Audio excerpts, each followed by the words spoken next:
Hello and welcome to my easy to understand guide to Doctor Who and industry. This video is going to be particularly relevant for you if you are studying AQA GCSE Media Studies. The current episode for study is Series 1, Episode 1, An Unearthly Child. This episode was broadcast in 1963 on the BBC. The BBC is a public service broadcaster, which means that they're funded through licence fees rather than by placing adverts for brands. Being funded through licence fees, it means that they are able to take a few more risks because they don't have to appeal to a big mainstream audience. It means they also have a particular remit they need to follow to inform, to educate and to entertain. And obviously a programme like Doctor Who, being a kind of sci-fi drama, would be considered to be fulfilling the entertainment part of their remit. As part of that PSB remit as well, they also have to embrace quality programme making and Britishness. And you'll see that a lot of the cast within this set episode are British as well. Although a modern part of the BBC's remit is to reflect diversity within the UK, that was not part of their remit in the 1960s, which explains why the cast is basically entirely white. The BBC is a massive company, and even back in the 1960s, they were a huge part of the media industry. They really did dominate TV and radio. This meant that they had a very, very big audience, and their only real competition was ITV, which was showing a lot of commercial entertainment. So the BBC made a choice to produce this programme, a very entertaining sci-fi drama, as an attempt to compete with ITV's entertaining content. Because they were funded by licence fees, they really couldn't waste their money on very high value production budgets. So Doctor Who had quite a low budget considering, which is why you'll see a lot of very low budget special effects. Obviously, the kind of special effects that we're used to now didn't exist in the 1960s. So a lot of the special effects are done very low budget, lots of in-camera effects.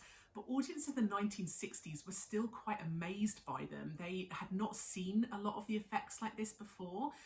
Obviously, more modern audiences, less amazed by these special effects. But certainly at the time when the first episode was broadcast, a lot of audiences found it quite thrilling. In fact, the budget for the show was so low at the time that the first few episodes are set almost entirely within the TARDIS in order to save money.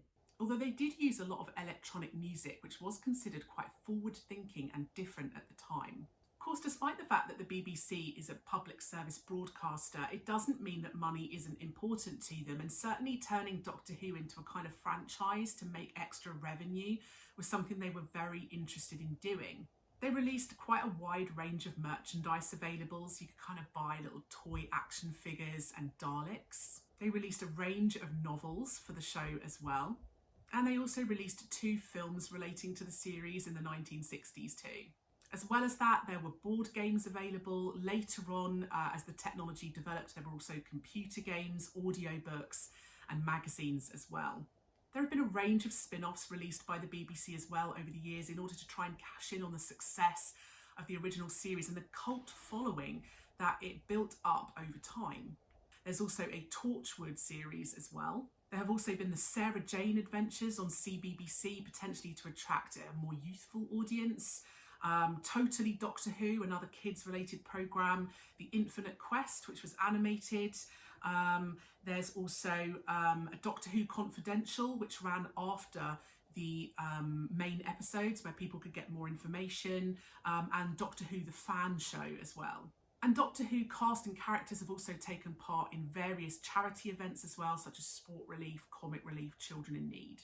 But it's important to remember that a lot of those spin-offs didn't come until later on, after that very first episode. The very first episode, the set episode for study, was broadcast on BBC One in 1963. Schedules were quite precise at those times, and the actual scheduled time that it was supposed to be broadcast was delayed by 80 seconds, which doesn't sound like a lot, but it was a lot at the time, because they had been covering the news story about the assassination of the American president. That meant that a lot of audiences would have been more focused on the assassination news story than perhaps watching the very first episode. So what they did was they actually chose to repeat episode 1, An Unearthly Child, just before they broadcast episode 2 the following week.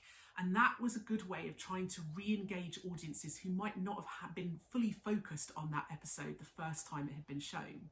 Within that first year, it built up a real cult following, and after 1963, it was then sold globally, and now it is available in over 50 countries. It's garnered huge success and is actually one of the BBC's top 5 titles globally.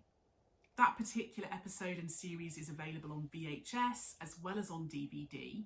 And to reflect the more kind of technologically focused audiences using kind of online tech, it's also now available on BBC iPlayer, as well as other streaming sites like BritBox, Pluto TV and HBO Max.